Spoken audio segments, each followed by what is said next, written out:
Blackshear. I'm excited to read another one of our favorite stories to you today. Today I'm going to read Not Your Typical Dragon.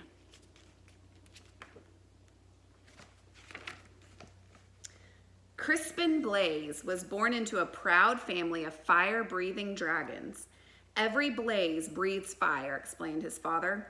I breathe fire, your mother breathes fire. Tomorrow when you turn 7, you'll breathe fire too.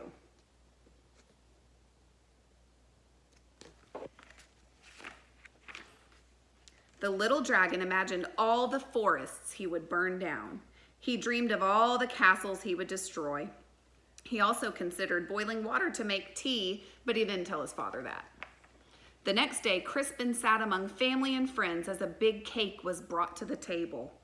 Who will light the birthday candles? His mother asked. I will, declared Crispin. He could feel a tingling inside his tummy, but when he opened his mouth, fire did not come out.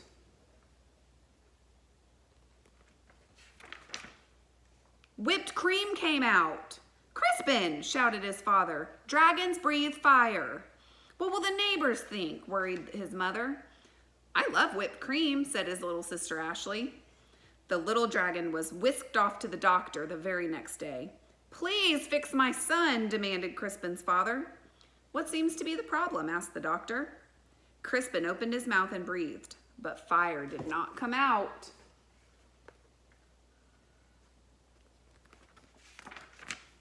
Band-Aids came out. I see, said the doctor gravely.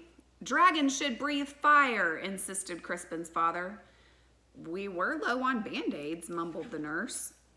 The doctor sent Crispin home with medicine. He swallowed 2 teaspoons before going to school.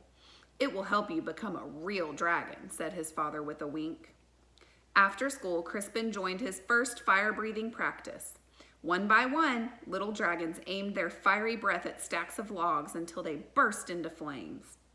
Crispin stepped up confidently. He could feel the medicine bubbling in his belly, but when he opened his mouth, fire did not come out.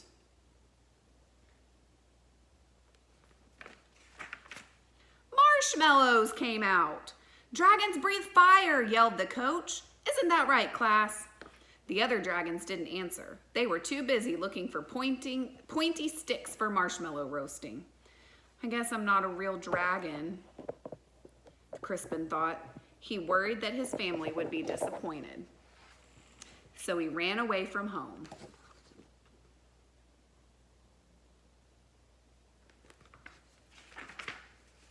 The world can be a scary place for a little dragon who can't breathe fire.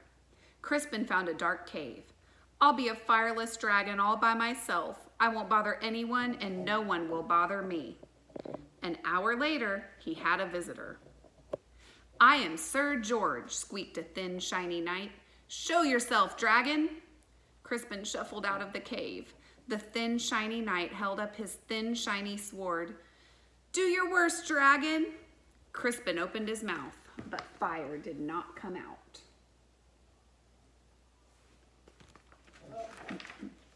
Soap bubbles came out. Don't you breathe fire, dragon? Crispin shook his head. I can't. Sir George moaned. But my father insists that I fight a fire-breathing dragon. It even says here in my book that your typical dragon breathes fire. I'm not your typical dragon, Crispin explained. Sir George sighed. I can't go home. Me neither, Crispin nodded. But then he had an idea. Maybe your book could tell us what to do.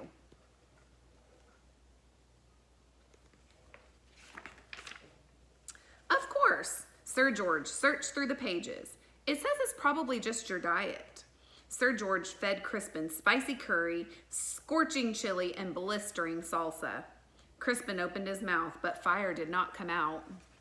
Red party streamers came out. At least they're the right color, said Sir George kindly. Fire.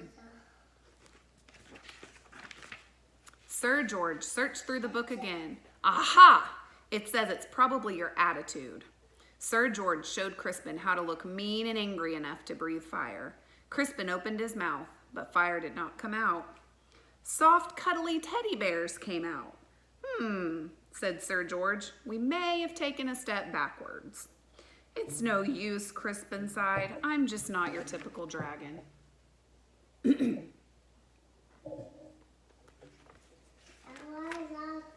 But Sir George was not ready to give up. Aha! The book says you're too stressed. Sir George made Crispin close his eyes while he described a quiet, relaxing day at the ocean. Do you feel calm? Now imagine 100 shiny knights attacking you. Crispin opened his mouth, but fire did not come out. Beach balls came out. Well, that's just plain weird.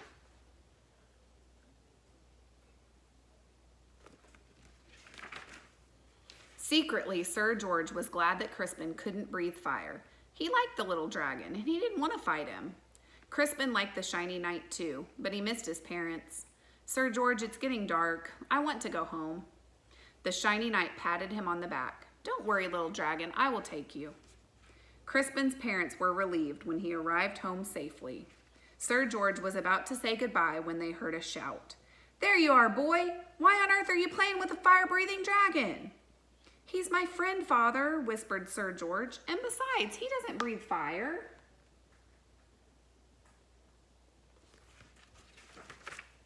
A dragon that doesn't breathe fire? That's the silliest thing I've ever heard, the shiny man laughed. Crispin's father stormed out of the house. My son is not silly. He may not breathe fire, but I certainly do. Crispin's father let out a powerful spray of flames.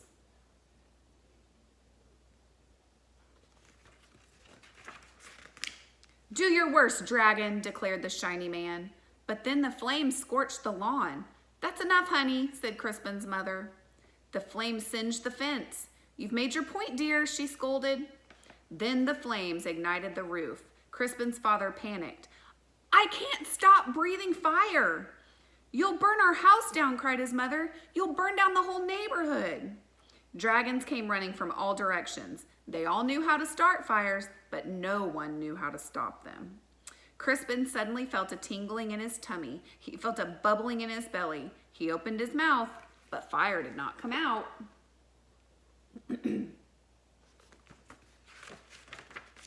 A gush of water shot out. Crispin aimed the water at his father's flames.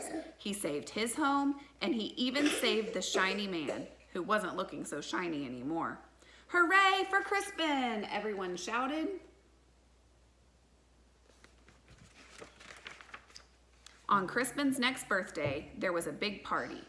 Family and friends came from all over the land. Sir George and his family came too.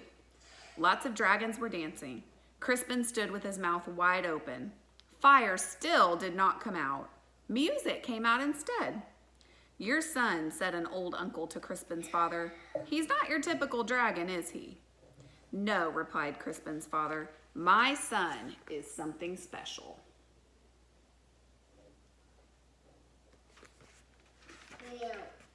And then he jumped up and danced to Crispin's music too. The end. See y'all tomorrow.